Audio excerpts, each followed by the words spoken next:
Welcome to From Startup to Grown Up, the podcast. My name is Alyssa Cohn. I'm an executive coach, an angel investor, and the author of From Startup to Grown Up. Each week, I talk to founders, creators, advisors, investors, and builders of all kinds about their insights and experiences in going from startup to grown up. Welcome back, and I'm thrilled today to have Lauren Bush-Lauren on the podcast. Lauren is the CEO and co-founder of Feed Projects, fashion that gives back. I love Feed Projects. You can find them at feedprojects.com, and every bag you buy provides a certain number of meals to feed kids living with food insecurity. So it's a really good cause, and I have my own feed bag myself. Lauren and I covered a ton of ground, including her early days as a scrappy entrepreneur and her multiple attempts at getting into Whole Foods and how she ultimately succeeded. Try again. We talked about the founding insight of Feed and how she realized she could combine the world of fashion, which she was drawn to, along with her desire to make an impact in the world of children living with food insecurity. We also talked about company building, how she grew to realize who exactly she needed on her team, how she learned to be more direct, and mistakes she made in hiring and what she learned from them. Something that all entrepreneurs and really all leaders can relate to. We also talked about what it was like growing up in the Bush family and how she took the lessons of public service into her life. Lauren is a joy, such a delight, and we had such an amazing conversation. I know you're going to love it and you're going to get a ton out of it. So please enjoy this tremendous conversation with Lauren Bush-Lauren, the CEO and co-founder of Feed Projects. Lauren, welcome to the show. I am so excited to have you. I'm so excited about all the different things you're involved with. And I just have loved our conversations. And I first want to start off by tell us about Feed and tell us specifically about the founding insight. Sure. Thank you for having me. This is so much fun. Yeah. So Feed is a social business I started 15 years ago, so in 2007. But even prior to starting it, I had this sort of amazing life-changing opportunity starting when I was a sophomore in college at Princeton to travel around the world with the UN World Food Program. And it was really through that sort of firsthand experience of being able to travel and visit countries and communities around the globe that are dealing with food insecurity and with hunger that I came back from those experiences and those, meeting with families and meeting with community leaders saying, gosh, hunger is this massive global world issue. I think now it's like 804 million people globally wake up hungry and don't necessarily know where their next meal is coming from. I think it's like 1 in 8 people roughly, just to give, a sense of scale. And yet, when you visit families and communities and specifically children, just because of where they're born into this life of poverty and of hunger. I came back from those experiences obviously very moved and wanting to do something. And as a student in college, you're like, well, I'm, what can I do? And I would go and I would talk to my friends and, peers in different colleges and in my college about what we could do. And I didn't quite have an answer. So Feed kind of came out of that feeling of frustration about on one hand being, my eyes open to the realities of just the great disparity that exists in the world. Yeah. And then the frustration of not then knowing what I personally could do to help others get involved. I mean, it's so inspiring. And I guess I maybe have two questions. Like, you were sitting there as a sophomore in college, and like, how did you come? Did the UN come to you? Did you see a flyer? Totally. Like, how did that even come? It into honestly your world? was like divine luck in some ways. Yeah. I was actually on the Today Show. So backing up further, I started to model a little when I was in high school, and then I did it through college to like earn a little money and, do fun things. And through that experience, I was involved in this, and I always loved design and fashion design. So prior to that too, even in high school and through college, I did like a summer course at Parsons and Central St. Martin. So I was kind of using my free time, outside of school to also learn about the fashion industry via modeling, but via these classes too.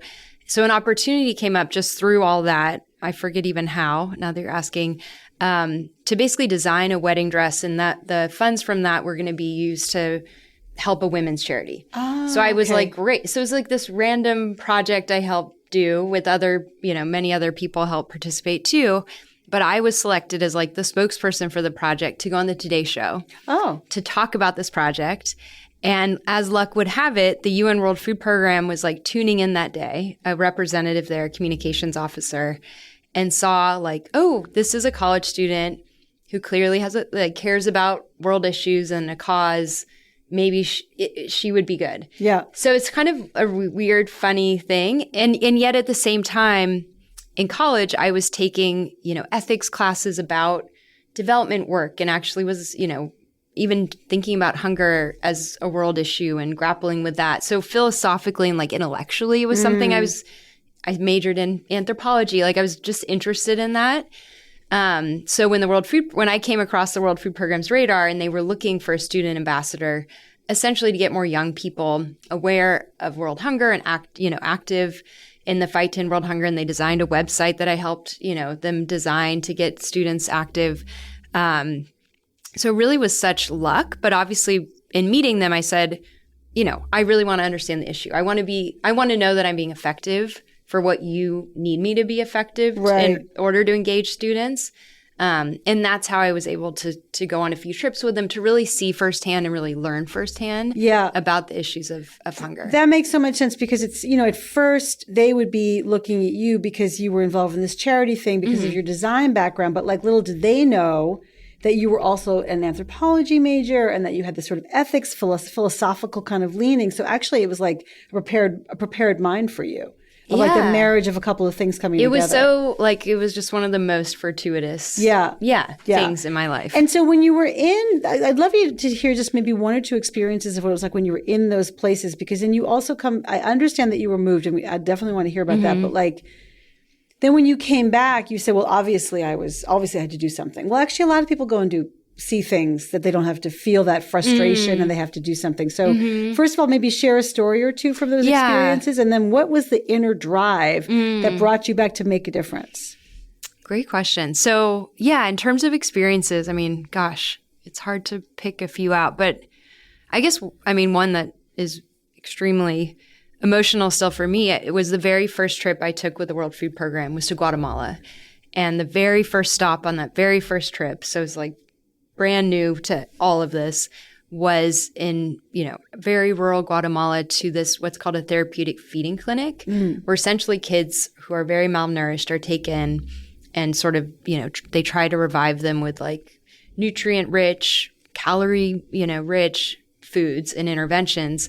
So to see, firsthand the level of like what malnutrition literally does to children was like beyond heartbreaking, and jarring and shocking and like all the things you would think it would be.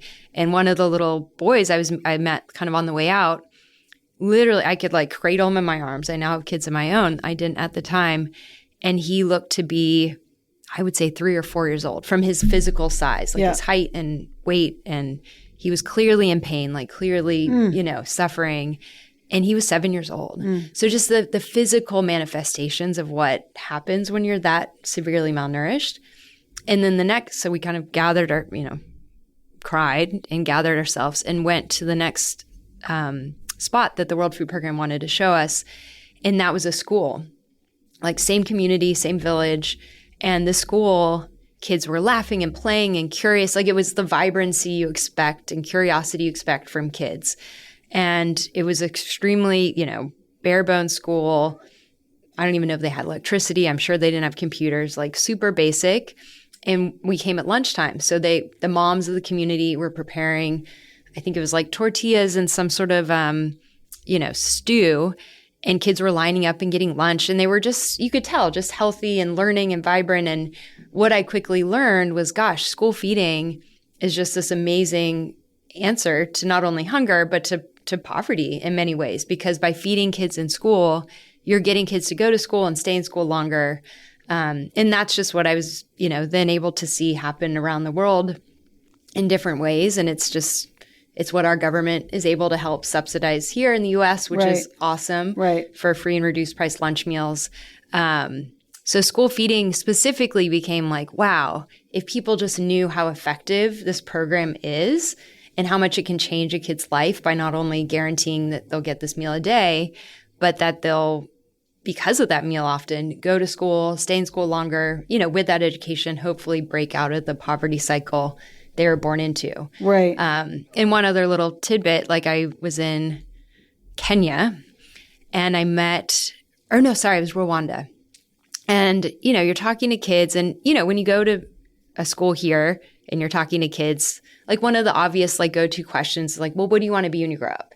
And for some reason in traveling, I don't know, I've always been hesitant to ask that question in some communities and cultures, just not knowing what kids even aspire to be, like what examples they even have in their lives of what they can be. Right, or how culturally appropriate it is to ask that question. I don't know. I was always shied away from it. But there was like one little girl who was like kind of like tagging along close to me the whole day and seemed just very bright and precocious. And I was able to ask her, like, what do you want to be when you grow up? And, And she just like blew me away. She said, I want to be the first female president of Rwanda. And it just like took, you can tell, it took me aback because there's this little girl. I wish you could have seen the school she's in and the community she's in. It's like dirt roads, truly rural Rwanda, who obviously has like not so distant past of like a horrible genocide. Right. And she aspires to great things. Like, and it's just, the lack of food is so closely tied to the lack of opportunity. Yeah. And that's what just breaks your heart. Like, if we can just, by feeding kids specifically, like you're just giving them that not only like essential thing they need for life and development and for their brains and their bodies and everything, but you're also it's just giving them opportunity and allowing them to like hopefully have a better chance of fulfilling those big dreams that they and their families have for themselves and their communities and their countries. Yeah. So another reinforcing like, gosh, school feeding is just awesome. Yeah. If it can help that little girl get even like an inch closer to that dream. Totally. Thank you for sharing that. That is that's so significant and so like tangible. And it sounds like you walked away understanding, actually, there's this one thing, school feeding. Like the idea that actually the food element matters, the school feeding really matters. And that was maybe what you focused in on when you came back, thinking that's where I want to make an impact. Yeah, I think if you take any world issue or major global issues, like, whoa, and then it's overwhelming. And then to your point, it's much easier to sort of say, what can I do and walk away because it is, it's overwhelming. I get overwhelmed too a lot. So I understand. But yeah, if you can focus in on like one specific part of the solution. Yeah. I'm not saying school feeding is going to like cure hunger, but it's definitely working. It's proven. It's helping. There's a way to do it. I know the great organizations that are on the ground doing it. So how can we just get more support and more awareness for them? Right. Right. And that's really why I started Feed. Right. So that makes complete sense. So then, and also it's like you already had that experience of, we made the wedding dress to give to charity. Okay. So like explain actually to everybody what Feed actually is and what it does and how those two things, the product and the fashion link to the feed part of it. Totally. Yeah. I think it really comes from this crux that I was at after traveling and getting to know the World Food Program. And at the same time, as I said, I was like taking design classes and doing internships in New York City and learning about the fashion industry through modeling, but also through just my own exploration and having this sort of, quarter life crisis of like, well, what am I going to do after college? Like what's my life path and purpose going to be? And really had this kind of simple aha moment for like, I could design something and use it as a vehicle to raise money and awareness to feed kids. And like, who doesn't want to feed kids? We can all get behind that. And honestly, it costs so little to do that. So that was the aha moment. And that's kind of where I started to put the pieces together even before I graduated. Right. Into like and even as a consumer, I was looking already for products myself to buy from companies that had, a values, mission, give back, sustainability, like something that I could believe in and hold on to. And I didn't see a lot out there. And so that was part of me like, Yeah, I'll create it. Yeah, right, totally. So what was that first experience like? I know that, first of all, I would think like you have to make a bag and samples. And then how did you get into your first, store, first kind of sales process? Totally. Yeah. So after figuring out, how to turn an idea into like a bag spec and then a sample and getting it right, that took a while. Yeah. And finding the right factory and the whole back end. Then I was like, how do we sell this thing? And this was before Shopify. I'm feeding myself now. Right. This was before you're just like, oh, easy. Before I'll e-commerce, right. Start a website. And yet I wanted the feedback to be as accessible as possible. So one store I had in mind, which was Whole Foods, which actually wasn't our initial launch partner. So I'm from Texas and grew up loving Whole Foods and, thinking what a great place because you're feeding your family. You're spending money on that. Why not also be feeding kids while you're doing that? So that was to come later, although I initially thought, great, they'd be a great launch partner. Mm-hmm. But basically a friend of a friend introduced me to a buyer at Amazon.com. Oh, and this was Amazon. Right when they were moving beyond selling books, which is now crazy because they sell everything.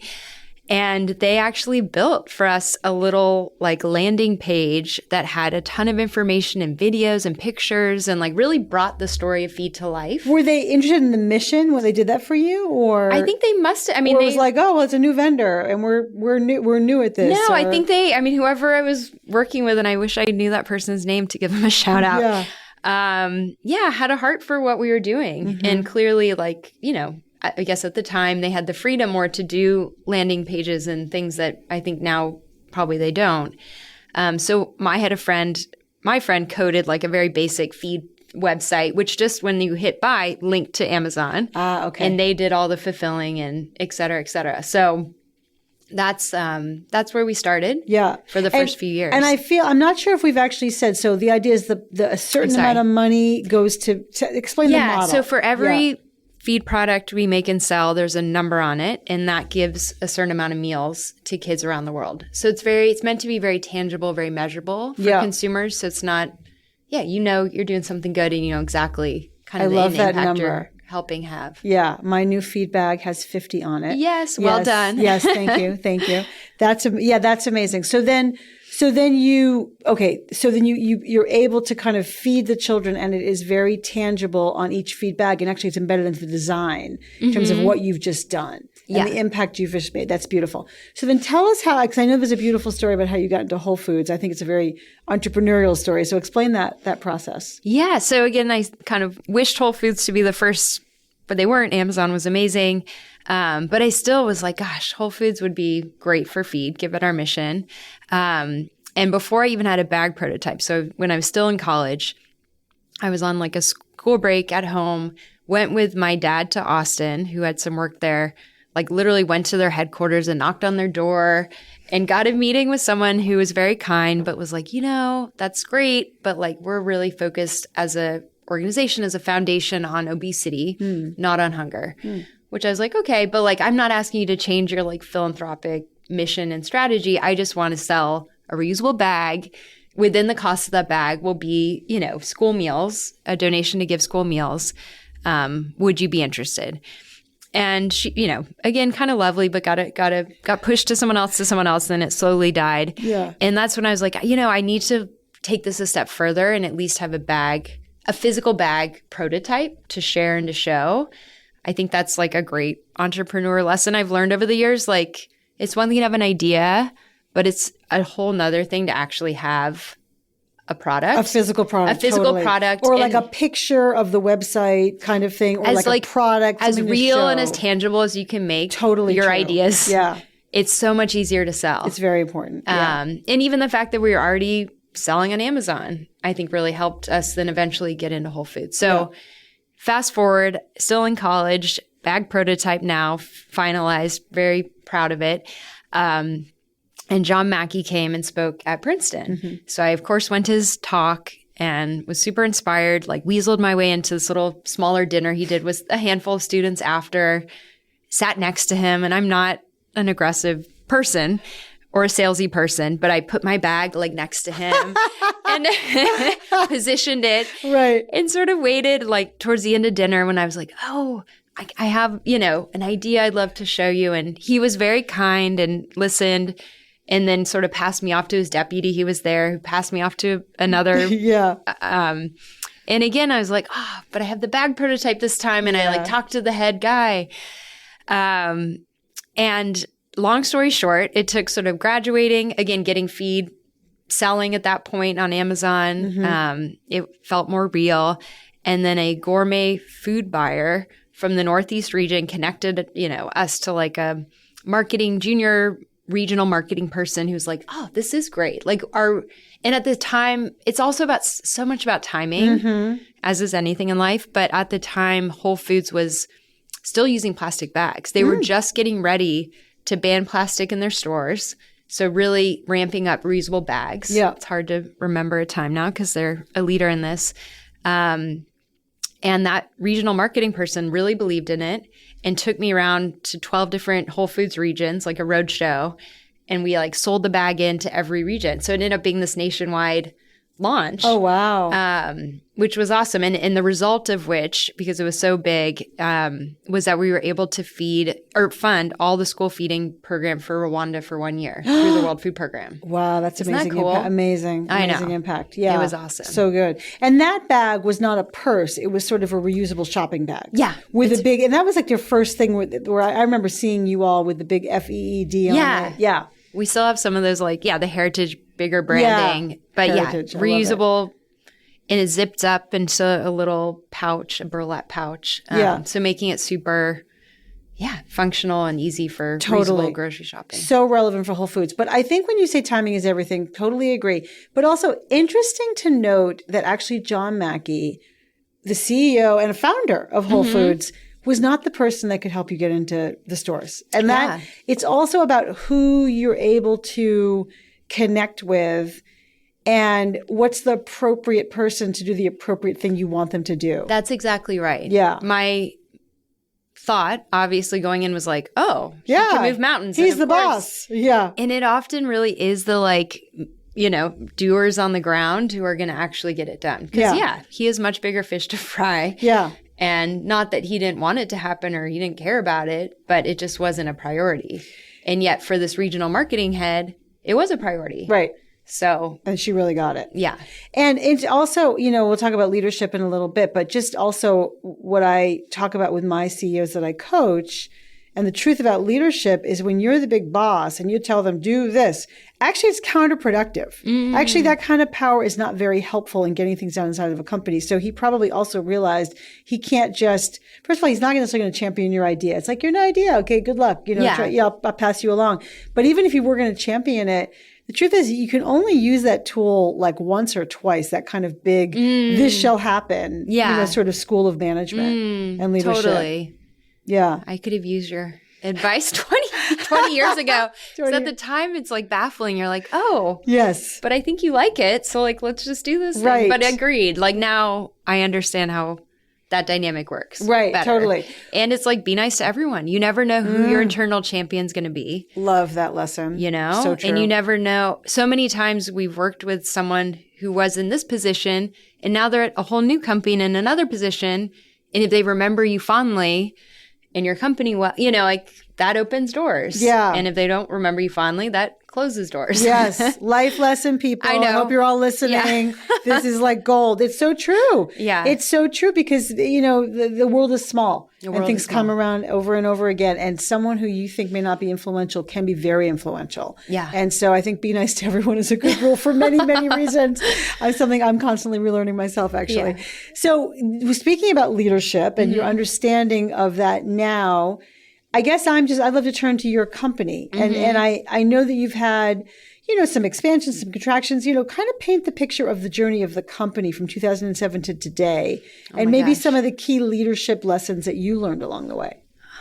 It's a big question. I know. I'm it's 9 lives of feed in 9 different phases and companies. Yeah.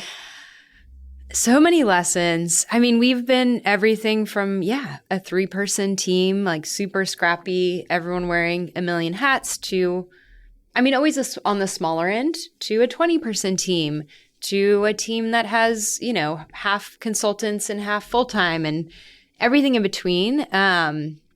So I think it's about being flexible and sort of what can your business support in that time, but also what do you really need? Yeah. Honestly, for a time, so many people told me, which wasn't wrong. Okay, you need this person and you need this like team of like 6 different functional areas. Like marketing. We always had marketing pretty down, but more, which is something that I lean into. And like, that's, I would say, one of the strong suits I bring to the table and partnerships. Like planning and merchandising and, like setting, for all intents and purposes on a day-to-day, we are a consumer goods bag company brand. Yeah. Like we have plans to evolve beyond that, but that's what we are today. So in order to do that well, you need X, Y, and Z. And that's not bad advice, but I think sometimes that leads me or left me as a leader feeling like, oh, I need to bring in all these experts. And not that those experts aren't great, but it's kind of figuring out, is that a board member? Is it an advisor? Right. Who actually needs to be full-time? Can it be a consultant? And you, at the end of the day, like, no one is going to like look out for your business the way you will. So true. And care. And just, I guess, be careful who you give trust to and license to tell you how your business should be run. Right. So that's been a journey and one of, coming into my own leadership and like feeling more confident over the years. Yeah. It's funny, as more, the longer I've done Feed, on one hand, the more humbled I am and the more I know what I don't know. But the easier I am to ask questions and figure out possibly, the best answer, the best path forward without needing to like just fully surrender that power and license to others. Yeah. Does that make sense? It totally does.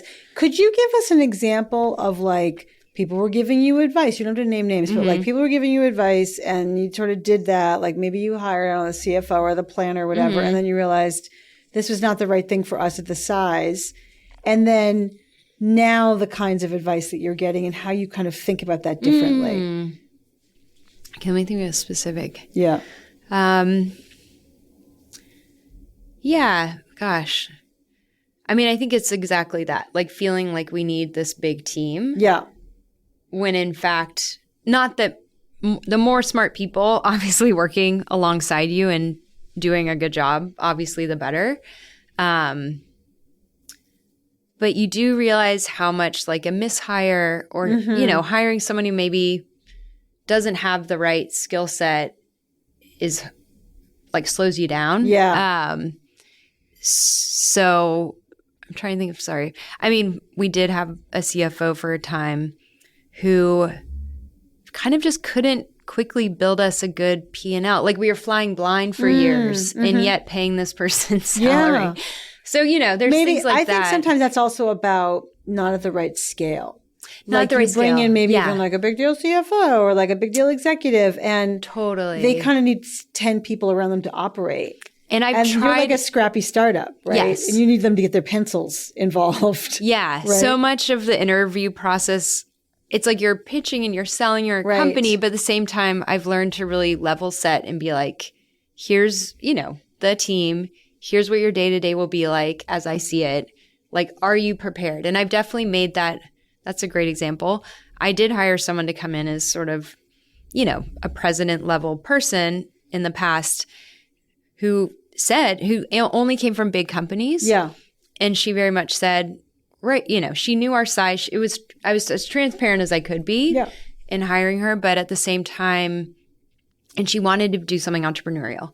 But in practice, that's very different than in theory. And it's a kiss of death. I want to do something entrepreneurial. I've never done it before. Oh, great. Yeah. Right. People think they want that. Yes. Right. And some people thrive in that environment and others don't. And it's like, that's fine. Whoever you are, that's fine. It's just, I've learned to do a better job of like really trying to suss out who actually wants that experience. Totally. Are there questions? I don't want to put you on the spot, but like, are there specific kinds of questions you ask people to begin to suss that out? Or how do you kind of get your spidey sense involved so you can suss that out? Part of it is my best, I think, interview question or the most telling is often like, what do you love doing? Like, what if the job, because people, like, you naturally gravitate to doing what you love doing. Not to say we all don't have to do pieces of our work and job and day that we don't prefer to do. So understanding that, I think, is so telling. And if that correlates with being sort of entrepreneurial and getting stuff done and being a doer. Yes. Great. But if it's someone who's like more just like on the strategic level, not that that's not a value. I know. But in an organization our size, less so. Possibly. Totally. Right. I think it's so funny that people like to say also it's, I'm so strategic. And you're like thinking that is not the right answer. Yeah. Right. And I've learned too over time, you give exercise, like you really give hypothetical exercises and you can kind of suss out how someone thinks. And that's been really helpful. Right. Also in just getting inside someone's brain before you're working together. I love that. I always tell my clients, get evidence, right? So it's not just like they worked at LinkedIn. That's great. It's like, well, okay, what do they do? And do they have a team of 10 people who actually did the work? Or was it them? You can't fall in love with their resume or even their romantic notion of wanting to be an entrepreneur or, in your case, a social activist or something, right? Totally. Like it needs to be someone who wants to get the job done. Yeah. And you need to gather evidence that they know what that means and have done that before. Yes. Sounds like you've gotten better at that. Yeah, I'm trying. Yeah, totally. And now what is it, if you think about the advice, so you had 20 people at some point and now you're a small team. Tell us about the model that because I know you have folks who are more like contractors or, advisors. And then tell us who's giving you advice and how you're thinking about that new through your more mature, let's say more experienced filter. Yeah. So I would say in the last, I think this is like COVID really propelled this model because I know a lot of other fellow like friends who are entrepreneurs and founders are leaning into this as well. In this Zoom sort of virtual world, like it's much easier to find talent, obviously anywhere, but also leaning into companies who are, you definitely need like the everyday people who wake up and like are working hard for you. So I'm not saying to like replace your team tomorrow with consultants. But getting a company who's working across many other companies your size or whatever is such a value because then you're paying what you would pay maybe one person or maybe less, but you're getting the experience and the breadth of knowledge of many people. That's a really good point. And for certain functional areas, I don't know. That's been a real unlock in the past few years. Yeah. And it's been really, helpful for us compared to having like one full-time person. Right. So it might be cheaper, but it also is just, I think, more efficient. Right. That completely makes sense. Not for all functions though. Right. Yeah. Which functions what are some of the functions you've decided that can be a consultant and what are some of the functions that you've decided should be in-house? It's more on the planning and the finance front right now for us. Mm-hmm. Yeah. Things that are like, core brand marketing, storytelling, like all that needs to be in-house because that's like very personal to the brand. And not to say there aren't great companies out there who do that really well. So I think it's always good to get fresh perspectives too. And we do occasionally on the creative brand side work with, outside people or consultants. But for the most part, it's more on like the functional ops type finance planning areas. Which can be sort of more almost routine in a sense. Like has to get done by somebody who knows how to do them. Totally. And then they can say, hey,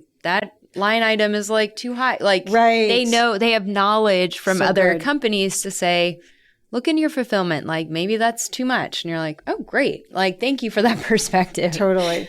And they're also not politically, incented inside of the company to like build their team or to, they're sort of more like, they can be almost like more dispassionate in the way they even relate to the team and relate to the company. That's cool. Mm-hmm. And then can you think about some advice that you've gotten, recently where now again through your more, let's say, sophisticated lens, you've kind of realized that was good advice, but not for me. Or I've triangulated that a little bit and I'm not really sure that that's the direction we're going to go in. It's okay if nothing comes to mind, but I'm just curious. is a tangible example. Totally. I mean, I think most entrepreneurs have always got the like, ooh, that's going to be really hard, or like kind of the don't do it. Don't do it. Which you like inevitably have to ignore to some extent, because you're like, but I think if these brands can exist, like we can too. Right. I mean, early on, it definitely was like we were this strange business model, an anomaly in the sense that we were, you know, a for-profit company, yet a very charitable for-profit company. Right. And when I started Feed, you know, it was very much thought of like, if you want to do good in the world, you're a nonprofit, you're in government, like that's the areas in which you can make a difference. Or you're a business and like that's just about growing your business and driving value for shareholders. Right. And I was like, no, I think we can kind of like try to do the both. And I'm not saying we have done that perfectly. Like I think there's been a lot of hiccups and major lessons learned in how to balance those two. But it can be done, you know? Right. And you're doing it. I'm doing it. Right. Yeah. But And at first they said, don't do that. It was really confusing to a lot of people who just have grown up in the model. And I think that's the brilliance and beauty of like being young and naive and like not knowing all the rules. Like it didn't feel like a big leap to like say this is our business model. Right. Which if I had been entrenched already in like bags, let's say, and how they traditionally bag companies run, I think it would have been like a scarier thing to actually say, this is our model. Right. This is what we're going to do. That totally makes sense, actually. I think that, you know, a lot of great founders, they come into a new industry and they are like super helpfully naive. Yeah. You know, like there are so many founders. I mean, I'm thinking about the founder of TruePill who came from like, you know, like they were doing they was doing some other app and they got bought by LinkedIn. And then he was like, oh, suddenly they're going to disrupt pharmacies, you know, because they didn't know it couldn't be done. Or the founders of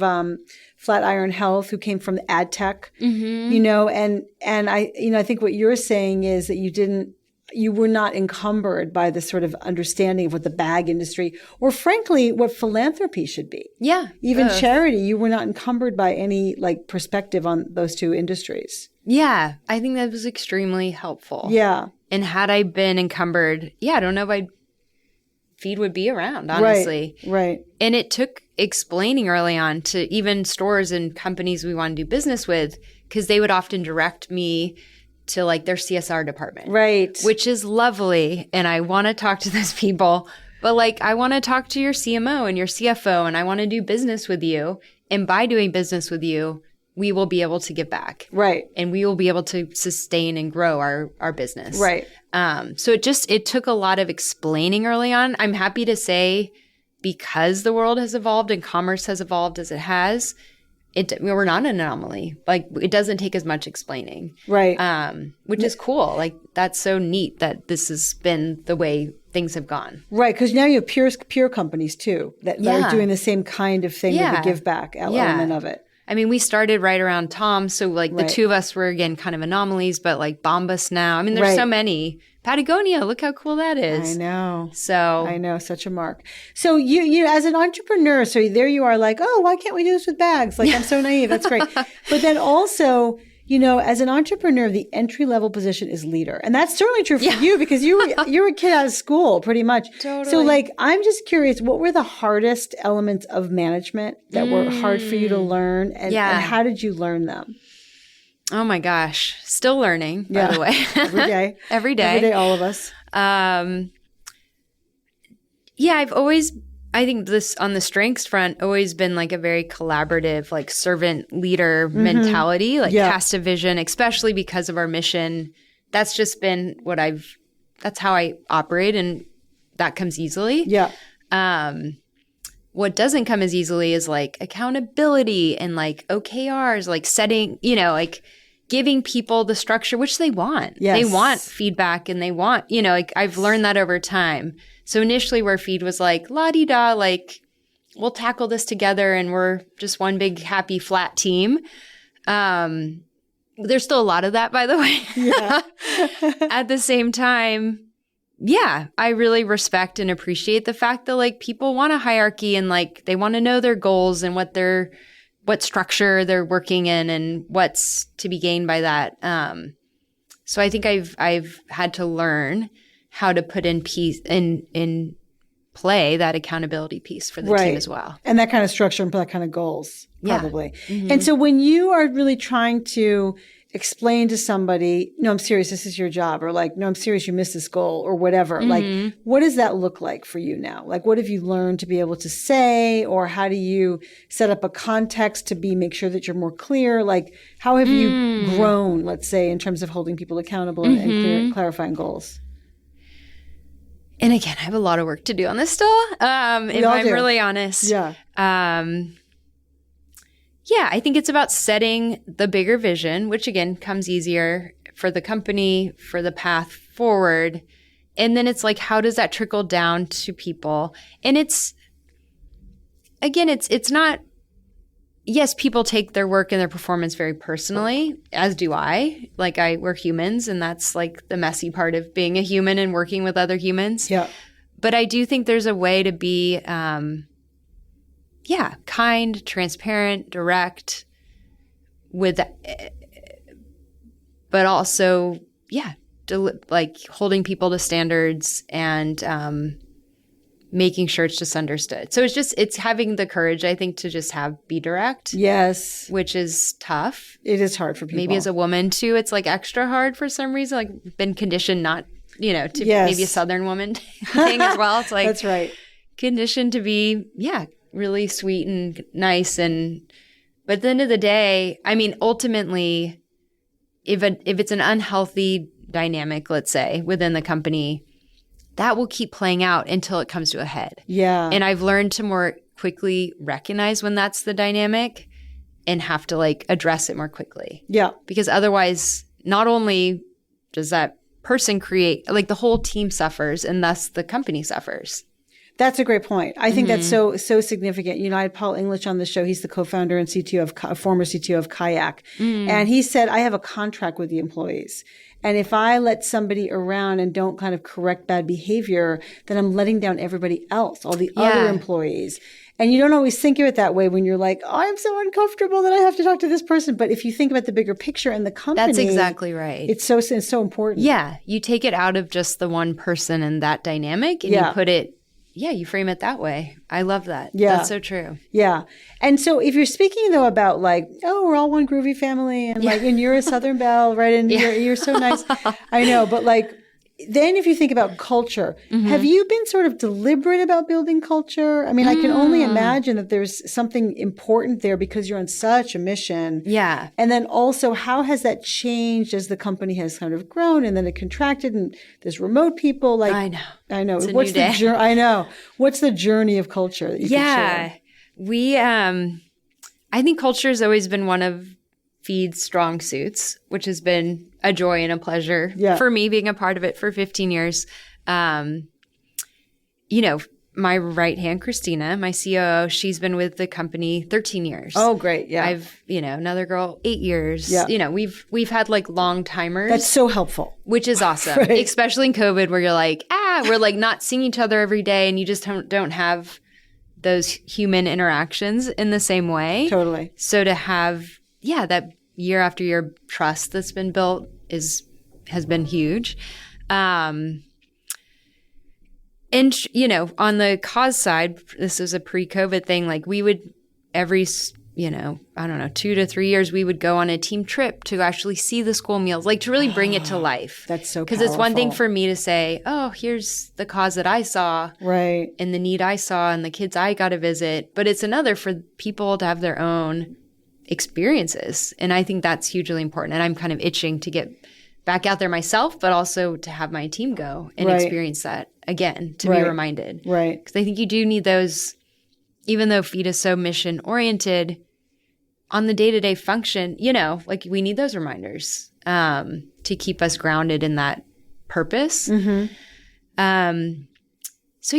is just, we call it, it's like the Feed family. Like it has been this like very tight knit, and yet as we have matured, and obviously with COVID, it has shifted, and not necessarily in a bad way, but I do feel like we're not in that phase where, I personally in my life can't be in that phase where I can like stay in the office until like 10 p.m. and work all hours. Like I have a family now, and it's like we've all, grown up together in some ways. So it's where I think colleagues before, again, being in an office, and we are mostly remote now. Yeah. We just all played a different role in each other's lives. Right. And I'll like always look back on that time with such incredible fondness. And I'm so happy I had that experience. Right. But it's also recognizing like, no, this is where the company's at. This is where I personally am at now. And kind of being okay with that. And then creating those moments and those connections. And really grounding, again, feed in that purpose and kind of bigger vision to be a source for good in the world, while also just being efficient and like getting stuff done. Right, which is just so important, right? Like, yeah, we could be a purpose all day long, but we need to get stuff done. And I think it's the point, like, everyone gets caught in the muck and mire of like, oh, I got to do the spreadsheet, or like, oh, that thing is late, or whatever, or like, oh, we have a problem with our supply chain, which I'm sure you struggled with when everyone was on the supply. Yeah. So, but at the same time, for you all, I do want to just say, like, I hope it's not inappropriate to say, but with so many companies, it's easy to say, well, we're not saving babies here. Like, calm down. But actually, you kind of are, right? I mean, like, wow. So the point is to get people out in the field so they can really understand their purpose, and then you can connect to the spreadsheet or the deliverable or whatever it is. Yeah. We always ask people, like on their feediversary, what's your favorite feed memory? And, some of it's like, oh, this time we're in the office together, this, that, and the other. But most of the time it's been these trips is the memory people reference. And I would agree with that. Yeah, it makes so sense. Now, you talked about your own, your stage of life. And so you got out of college, you started Feed, life went on, you got married, and you have 3 kids now, right? Yes. And including a really little one. Is that right? We had a COVID baby. He's almost 2. So on trend. Yeah. COVID baby. And so how has motherhood, or I want to say parenthood, I don't like to call it motherhood, parenthood, changed almost like the way you relate to the company and also personally your leadership style, if at all? Totally. And I'm funny, my oldest is 7, but I'm still sort of unpacking that, new phase, if you will. Yeah. I think first of all, as a parent, there's a new value on my time. Again, in a way, pre-parenthood, I would go to bed on my emails and wake up on my emails. And now it's like I physically can't do that because I have to put my kids to bed and I've got to wake them up and get them on the school bus. It's just – and I think I'm more, for that reason, more direct, more efficient, more effective as a worker because I have more – my time is more finite that I have to spend on Feed.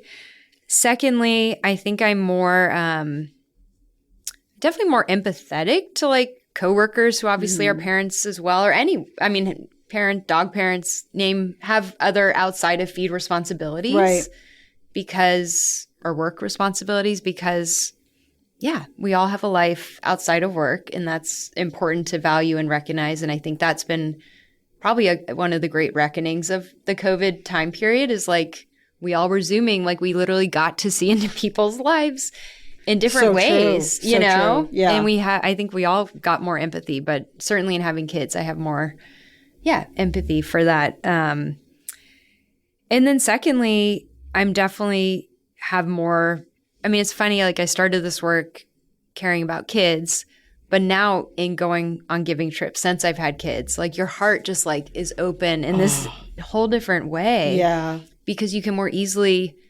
imagine that your kids are these kids that you're meeting. And what really broke my heart on the first trip I took after having my oldest was I met a group of moms, like new moms, whose kids were malnourished. And these moms, it's not for neglect. Like they are working as hard as they possibly can. They're just living in areas where they just can't make, like it's literally almost impossible to make ends meet, if not impossible. Yeah. And to put yourself in that position where for my life, you care, so deeply about your kids, but especially their health. You fuss over what they're eating. Is it healthy enough? Are they getting enough food? Like, even from the time they're born, are they nursing enough? Like, it's all these things that you're, really concerned about as a mom, as a new parent. So to then go and see that reality play out where it's like, not for lack of trying or not for lack of love, right. but these moms, parents just can't provide right. the way they know they want to and need to for their kids. Right. I mean, it's just a function of like where you're born. Literally, like, for them. Yeah. They call it like the birth lottery for that reason, Who's they? They, the world. I don't know. The world. Yeah. Just because it's, and how lucky am I? Like, how lucky are you? How lucky are we? Oh, how lucky are we? So lucky. I know.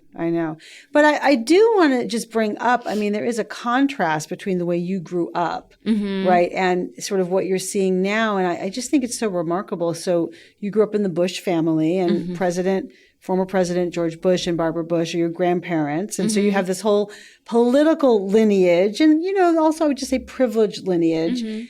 And so I guess I want to know, what was it like as you grew up? Was there this obviously political is public service. And was there that element in your upbringing?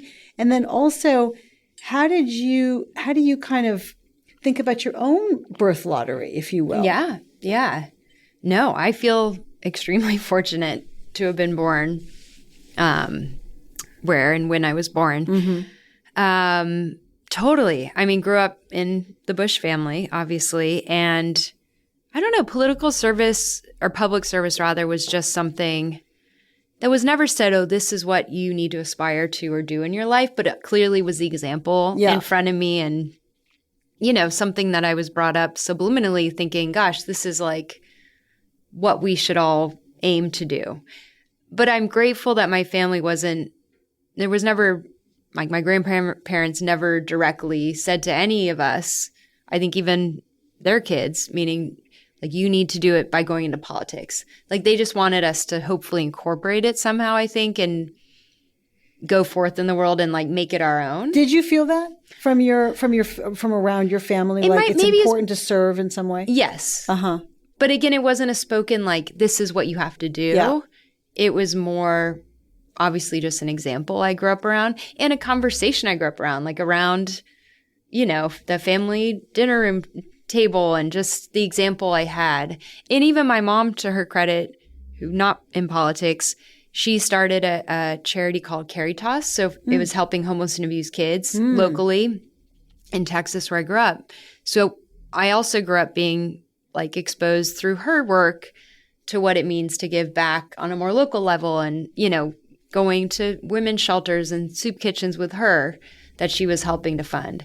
So it was also through that example that obviously was like an early influence. And I very much believe, what is it? To whom much is given, much is deserved, to whom much is given, much is expected. Thank you. I was like, yes. There's something there. Expected.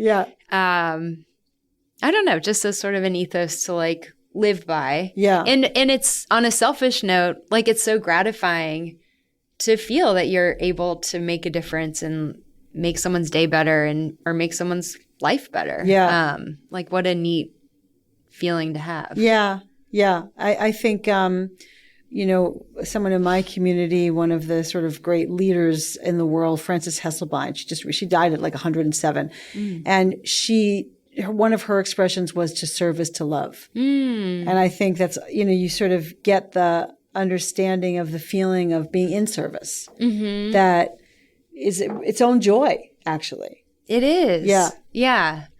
Whenever times have been tough with the business and there have been many, bumps along the way, I find if I can kind of recenter myself into that, like why I started, the founding intention of service. It just snaps me out of, it snaps me out of those hard times and it gets me back to a more, I think, abundant and creative and like love-filled place to continue. That's lovely. That's amazing.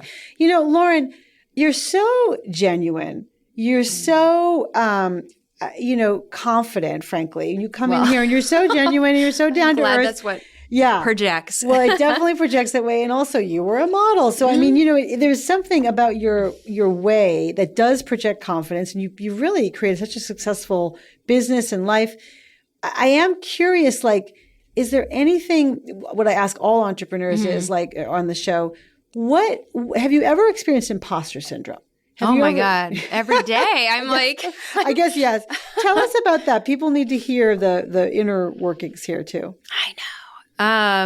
All the time. Yeah. And yes, don't believe this confident exterior, but I'm glad that's what's coming across. Exterior, yeah, totally.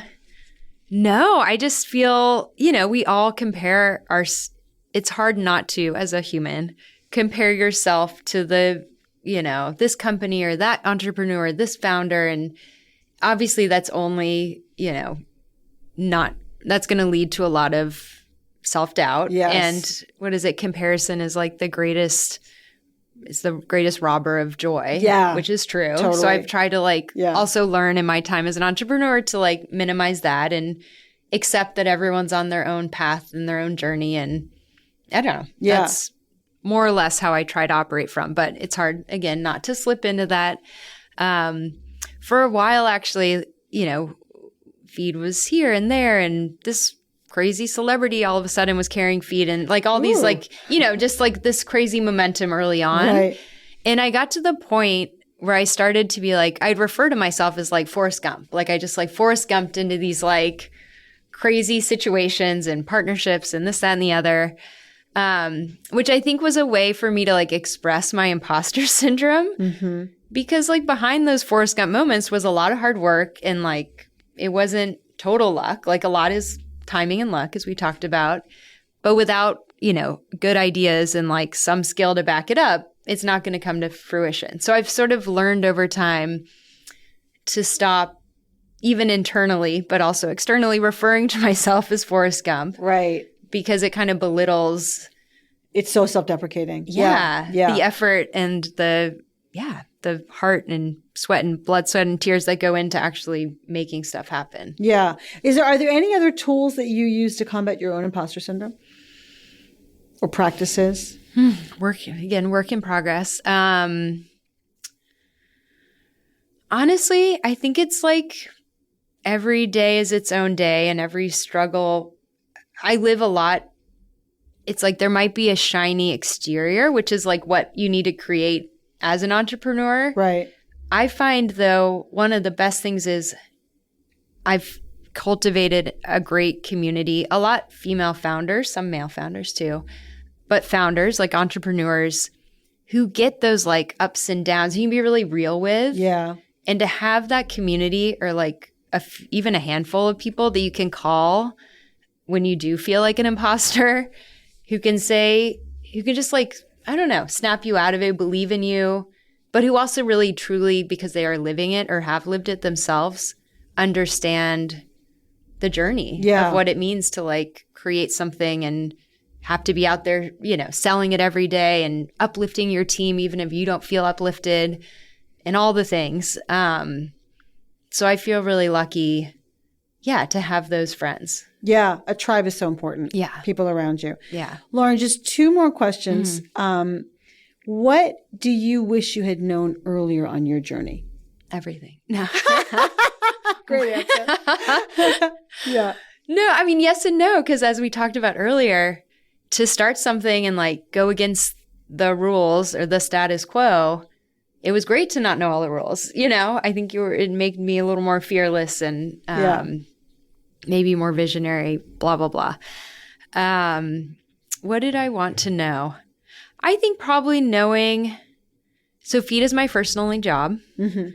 And in that, I didn't have prior work experience within company. I've literally been learn as you go, trial by fire, learn from others. Yeah. So on one hand, I think I'm a very open person and uniquely able to seek out mentorship and knowledge from where I can, because I haven't had the formal training in essence prior to Feed. I didn't go to business school.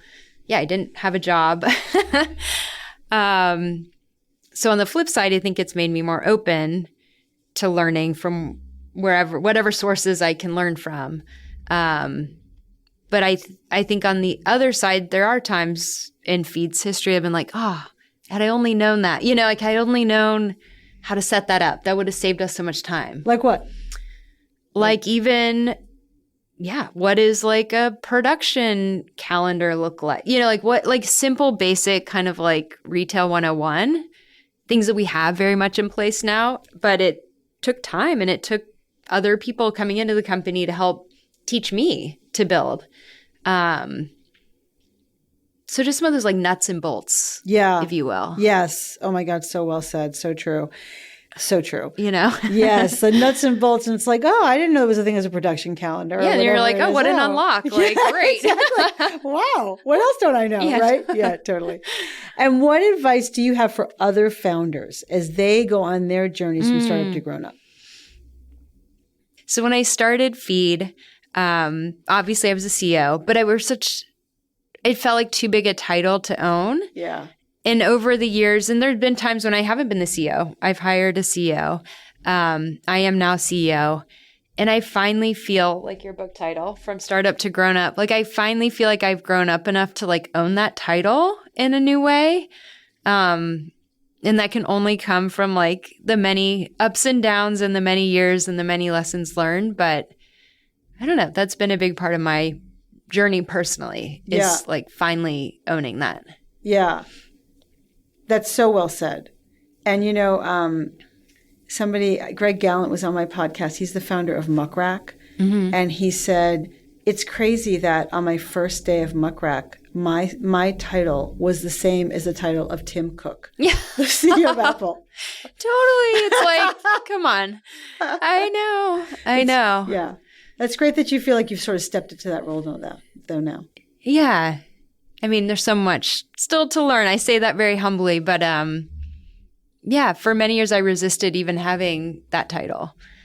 But again, to the structure and the point of like, people wanting leadership, I don't know. It's nice to feel like you can own it too. I love that. I think the tribe piece is a big one. Even just for like, finding humor and, fun and camaraderie in the good times and the bad, to have your tribe, whether it's your team, whether it's, other fellow friends and entrepreneurs, advisors. That's huge.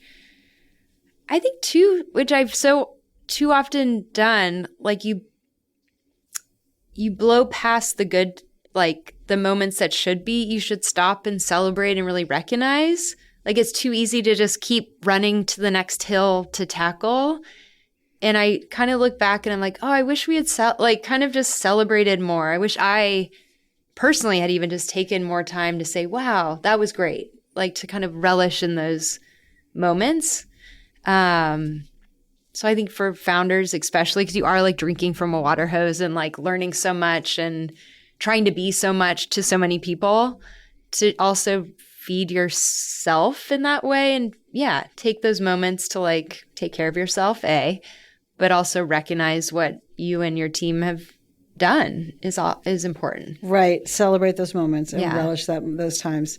Amazing. Lauren, thank you so much. Thank you for joining me today. It was fabulous to talk to you. And people are going to learn so much from this. I really appreciate it. I hope so. Thank you for having me. You're welcome. Thanks for listening to From Startup to Grown Up. If you like what you heard, give it a review on Apple Podcasts so other people can find it. And if you know of a founder or someone else who is meant to be on this podcast, drop me a line through my website, alyssacohn.com.